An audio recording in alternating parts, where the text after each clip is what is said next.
Hello दोस्तों, मेरा नाम है सौरभ। मैं आ चुका हूँ आप लोगों के सामने फिर से।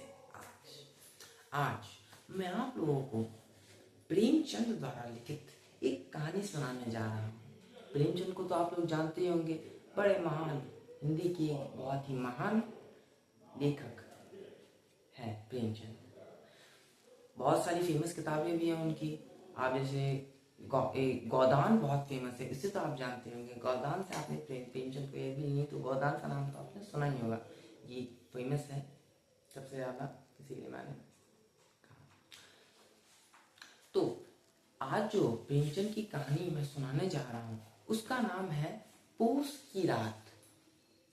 आप पूस की रात से पूस समझे, पूस महीने का नाम होता है, हिंदी में महीने कहते हैं ना। पूस के बाद पूस माघ के बाद पूस आता है, पूस के बाद फागुन आता है। मतलब पूस जो है 11वां महीना होता है हिंदी के हिसाब से। मतलब ये जो जनवरी टू फरवरी का जो समय होता है, जनवरी टू फरवरी, ये पूस का समय होता है। जनवरी टू फरवरी, मिड जनवरी टू मिड फरवरी, मिड जनवरी तो 15 जनवरी से आप 15 फरवरी के बीच का जो समय है उसको आप पूस का महीना कह सकते हो। ठीक है, तो पूस की रात, जी पूस की रात आप इसलिए कह रहे हो कि ठंडी का समय होता है ना, पूस का ये तो ठंड का समय होता है।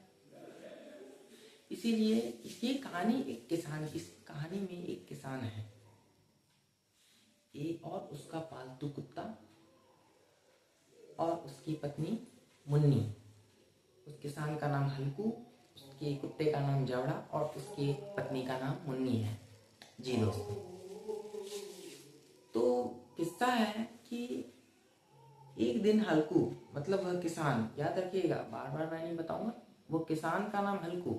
हल्कू एक किसान, उसका कुत्ते का नाम जवड़ा और मुन्नी उसकी पत्नी। तो कहानी कुछ इस प्रकार है। एक दिन हल्कू अपने घर में आया और अपनी पत्नी से कहा उसने कि मुन्नी ला मुझे 3 रुपए दे दे, सहना आया है। सहना कौन, आप पूछोगे। सहना है उसका एक लेनदार। जी बिल्कुल, दरअसल वह मजदूरी करता है।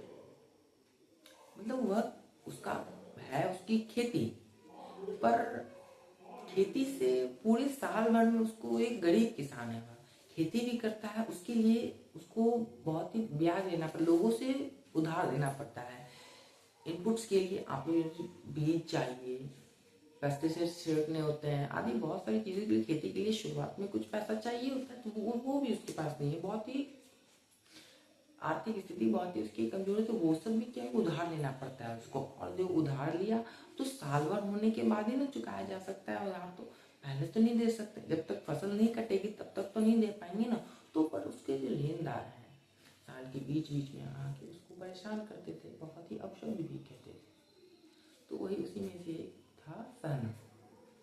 सहना कितनी 3 रुपए उसने मांगे अपनी पत्नी से, हल्कू ने कि ला वे 3 रुपए दे दिया। और वे 3 रुपए थे किस चीज़ के, कम्बल के लिए उसने बताए थे। और ये ठंड का समय आ चुका था, ठंड का समय आ चुका था, खेत में रखवाली करनी होती थी और खेत को देख रेख भी करना होता था। नील गाय जो थी और दूसरे जानवर जो होते हैं, रात को क्या होता है, खेत को तहस नहस कर दे। पूरे साल भर इतनी मेहनत की, एक तो उसने पूरे साल भर इतनी मेहनत की, ये बात बहुत सारी उसको देख रेख भी करनी होती है।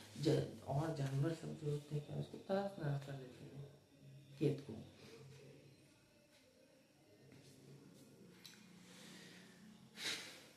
तो ठंड के समय में अब रात को वहाँ पे पहरेदारी करनी पड़ती है दिन रात, तो उसके लिए कम्बल चाहिए। रात को तो इतनी ठंड होती है तो वैसे तो नहीं रहा तो कुछ कम्बल गर्म चाहिए ना। तो उसके लिए उसने क्या किया था, 3 रुपए पूरे साल भर में, जो थोड़ी थोड़ी मतलब मजदूरी करके थोड़े घर चलाता था, खाना पीना खा के, तो थोड़ा करके 3 रुपए बचाए हुए थे। किस चीज़ के लिए, कम्बल के लिए 3 रुपए बचाए हुए थे।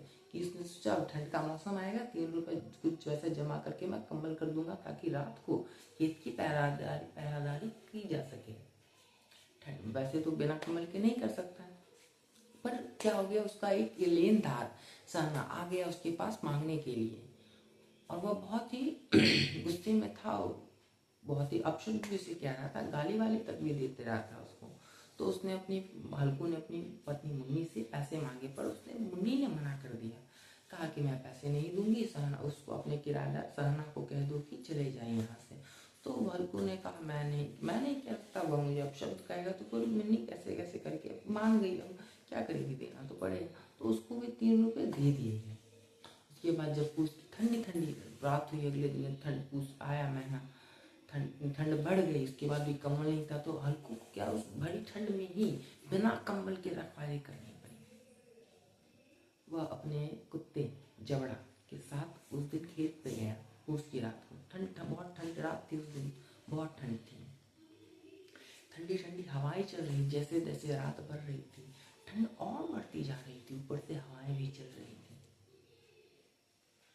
इसी वजह से उनको सहा नहीं जा रहा था ठंड। तो हल्कू अपने कुत्ते जबड़ा से बात करता है कि उसे कहता है कि रे जबड़ा, तू यहाँ क्यों आया?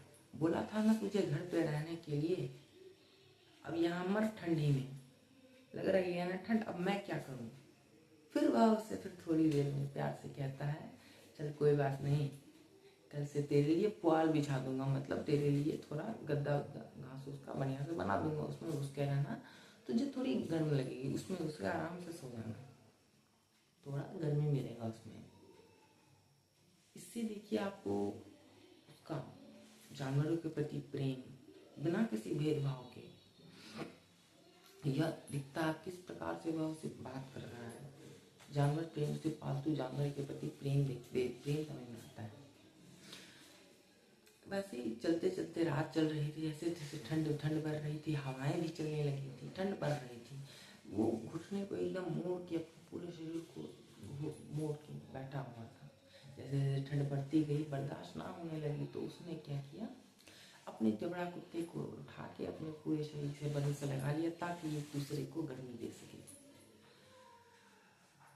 वह इस प्रकार उस कुत्ते को, जबड़ा को इस प्रकार गले लगा रहा था जैसे किसी अपने सगे संबंधी भाई को लगा रहा।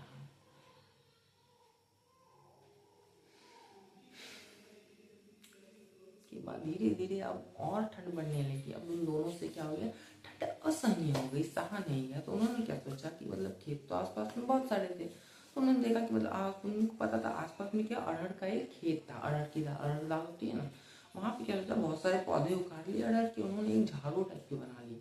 और फिर सोचा क्या, बगल में कुछ उसके किनारे में, खेत के किनारों में आम का बगीचा था एक, वहाँ जाके उन्होंने क्या, पत्ते इकट्ठा कर लिए। उन्होंने सोचा कौन देखेगा, इतना रात में सोचेगा कोई भूत है क्या, वो एक झाड़ू बना लिया, अरहर का पौधा सबसे करीब करीब, और वहाँ जाके पत्ता इकट्ठा कर लिया आम का बगीचा में, और वहाँ गया, आग जला लिया। वो लोग आग जला लिया। आग जलाने के बाद अब उसका मन में एकदम प्रफुल्लता आ गई कि अब आग जल चुकी है, अब मैं ठंड से लड़ाई करूंगा। मतलब दोनों कुत्ते और जबड़ा और हल्कू आपस में बात कर रहे थे।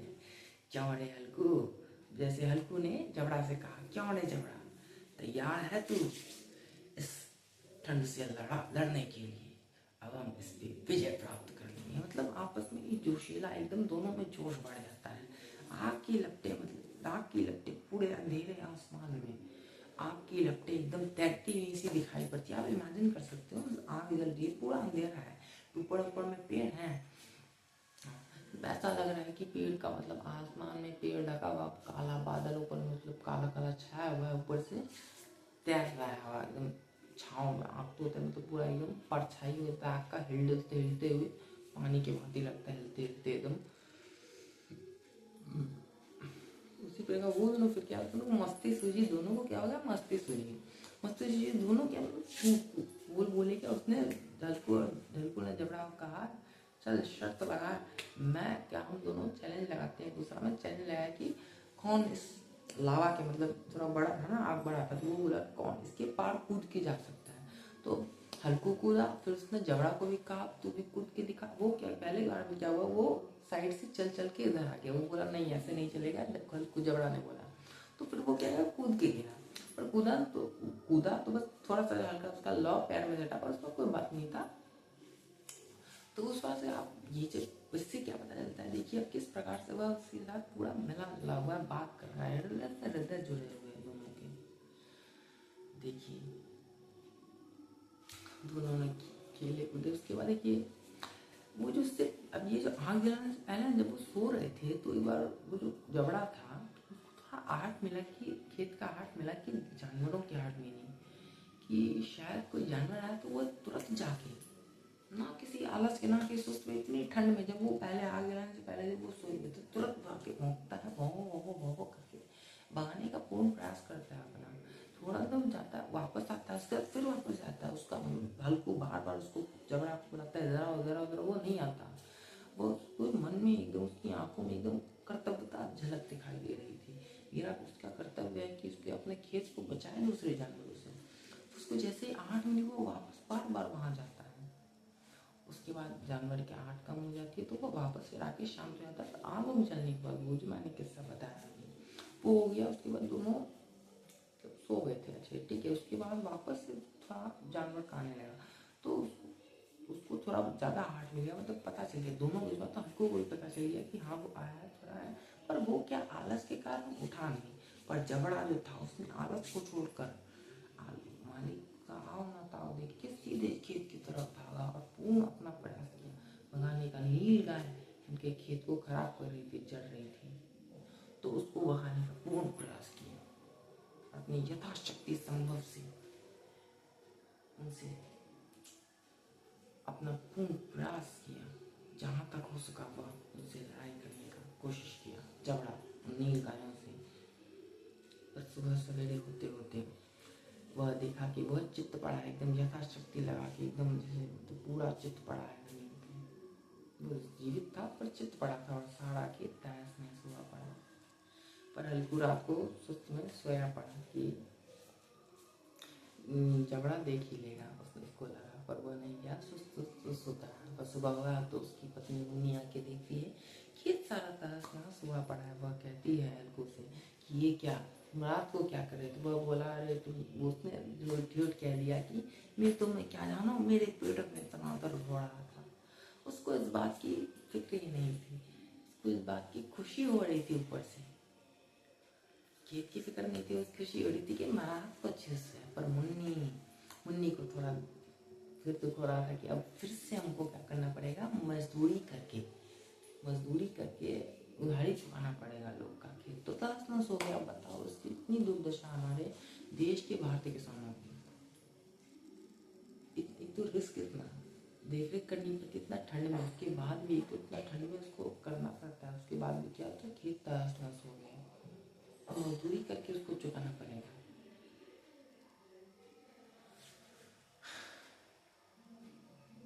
कहानी से हमें भारतीय किसानों की स्थिति के बारे में पता चलता है और व्यक्ति और एक पशु के आपसी मेल के बारे में